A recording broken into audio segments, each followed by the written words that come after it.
It is important for our company to be part of the international market because the farmers in all over the places, they are looking how to be more efficient in the utilization of their resources, the inside. Every time the crop production is getting more expensive and more, as well as the regulatory parties putting a lot more restriction and more limitation from them, then Nano-Yield, with our technology of nanotechnology that we produce and send to the world, we can help all those farmers to be more efficient with less.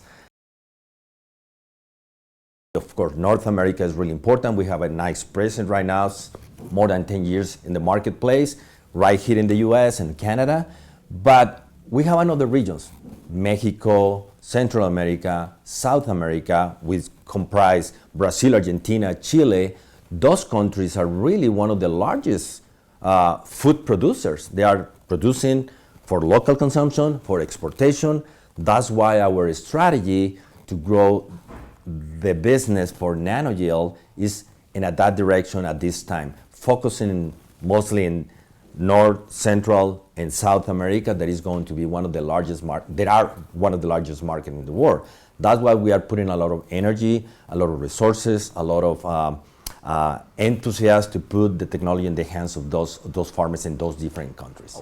It is going to take some time, education process, testing process, then gain that confidence in the technologies delivering what we are telling to them, and there they are going to, in an exponential way, they are going to start to use that technology in their farms. We have a portfolio, as you know, different products, but we want to focus on one or two products that they, in that way, we don't create that confusion, and we are really focused in the education process. It's easy to explain one or two products and trying to explain 10 products at the same time.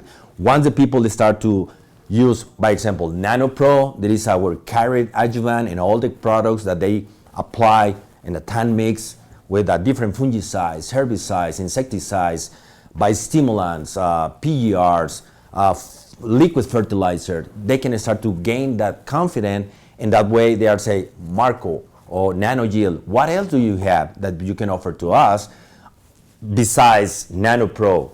Then in that way we can start to offer or open the portfolio to the farmers as well.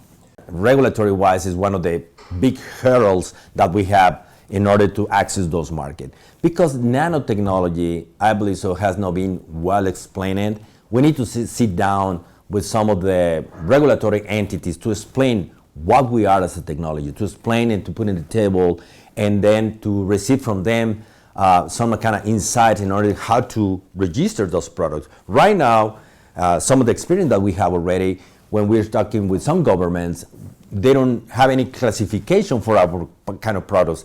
Then they say, wow, this is a new technology. We need to find out how we are going to classify it.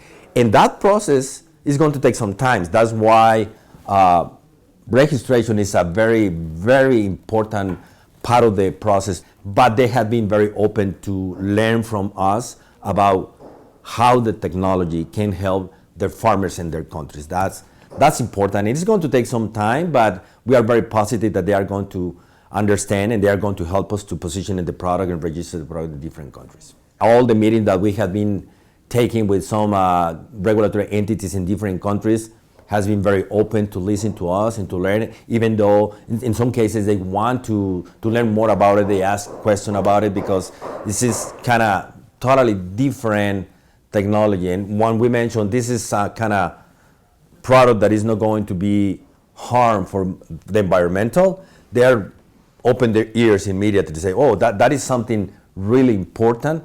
And the other part that we already mentioned is like that is going to help your farmers to be more efficient. In that way, that they are really very receptive to learn about the technology. Mm-hmm. We are focusing to be one of the top of mind companies to be in the efficiency process for the farmers in Mexico, Central America, Brazil, Argentina, Chile, and Peru. That is the main focus that we have. Then with that position and a strengthen our position in those countries, then we are going to jump the Atlantic and then go to Europe and then go to Asia. Even though that we already have some relationship with some partners in those countries, Of course, the main focus is going to grow the business south the border of the U.S.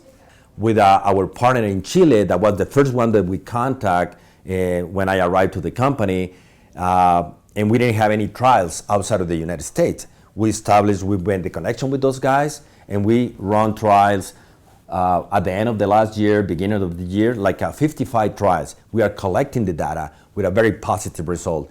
Even farmers from the U.S., distributors from the U.S., they are interested on those results because this is some fruit and vegetables, and then all the Pacific area of the United States is, I want to learn about what are you doing with us with those trials. That is a fantastic success story, and we are very positive on that part, and we are excited to have those kind of results.